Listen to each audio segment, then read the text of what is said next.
দর্শক আপনারা দেখতে পাচ্ছেন এই যে ট্যাঙ্কিগুলো আছে, এই যে কভারগুলো ম্যানহোল, এই ম্যানহোলের কভার আমি যেখানে দাঁড়িয়ে আছি এখানেও কভার আছে। এই যে আন্ডারগ্রাউন্ড যে প্লেটটা রয়েছে এই কভারের নিচে সম্পূর্ণ বাথরুমের ভিতরে যে অনিষ্কাশন, বাথরুমের ভিতরে যে ময়লা যেটাকে আমরা বলি, এই যে যত প্রকার বাথরুমের ময়লা আছে এই ময়লাগুলো এই ট্যাঙ্কির ভিতরে জমা আছে। বিশাল বড় একটি ট্যাঙ্কি দেখতে পাচ্ছেন নিচে, এইটার নিচে একটা আন্ডারগ্রাউন্ডে একটা ট্যাঙ্কি আছে, বিশাল বড় একটা ট্যাঙ্কি।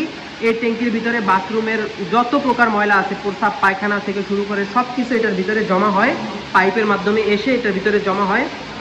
আর এই জমাকৃত ময়লা থেকে দেখেন কীভাবে পানি উৎপন্ন হয়। এই যে আমাদের একটা মেশিন আছে, দেখেন এই মেশিনটা দেখেন কীভাবে চলতেছে। বাথরুমের ভিতরে যত ময়লা, আমরা খাবারের যত ময়লা, এই ময়লাগুলো এখানে অটোমেটিক রিসাইকেল হতে থাকে এবং ময়লার যে পানিটা, সেই পানিটা এখানে জমা হয়। দেখেন এই যে পানিটা এখানে জমা হয়, ময়লার যে মানে রিফাইন করার পরে যে ময়লা পানিটা থাকে সেই পানিটা এখানে জমা হয়। আর শক্ত যে আবরণটা, সে আবরণটাও এই ঘূর্ণায়মান সাইকেলের মাধ্যমে এখানে জমা হইতে হইতে এগুলা এই পানির ভিতরে আইসা পড়ে। আর এই মেশিনে এটার ভিতরে ময়লা পানিটারে বারবার রিফাইন করে। এই রিফাইন করার জন্য আরও বিভিন্ন মেডিসিন, সোডা ইত্যাদি আছে, এগুলো আমরা এটার ভিতরে দিয়ে থাকি।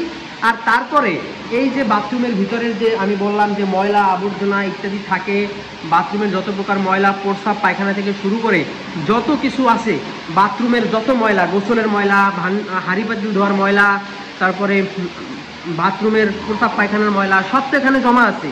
এগুলো তো এভাবে রিসাইকেল হতে থাকে ঘূর্ণায়মান সাইকেলের মাধ্যমে। এই যে মোটর আছে এটা রিসাইকেল হয় পানিটা, আর এটার ভিতরে এটা ওয়াশ হয়। এই পানিটাকে আবার ডাবল রিসাইকেল করে, এই মেশিনটার ভিতরে ডাবল রিসাইকেল হয়। ওখানে মোটর আছে, এটা সাইকেলের মতো ঘুরতে থাকে আর এটার ভিতরে এটা রিসাইকেল হতে থাকে। আর রিসাইকেলকৃত যে পানিটা থাকে এই পানিটা অবশেষে এই যে পাইপ আছে, এই পাইপের মাধ্যমে পানিটা এসে এই যে বিশাল আকারের ট্যাঙ্কি দেখতে পাচ্ছেন, এই ট্যাঙ্কির ভিতরে এসে জমা হয় এই পানিটা। এই পানিটাকে আবার করে কি, এই যে বাথরুমের যে প্রস্রাব পায়খানার যে ময়লা পানি, এই যত প্রকার ময়লা আছে প্রস্রাব পায়খানার, এগুলো রিসাইকেল হওয়ার পরে সেই পরিশুদ্ধ পানি আবার এই ট্যাঙ্কির ভিতরে এসে জমা হয় আফ্রিকায়। দেখতে পাচ্ছেন এখানে লেখা আছে ব্যাক ওয়াশ ট্যাঙ্ক, অর্থাৎ এই ট্যাঙ্কি একদম পরিপূর্ণ বিশুদ্ধ পানিতে ভরপুর। একবার চিন্তা করেন যে বাথরুমের প্রস্রাব পায়খানার পানিটা পর্যন্ত তারা অপচয় করে না, সেই পানিটাকেও তারা রিসাইকেলের মাধ্যমে খাবারের পানি হিসেবে ব্যবহার করে। একবার চিন্তা করেন যে প্রযুক্তি কোথায় এসে দাঁড়িয়েছে।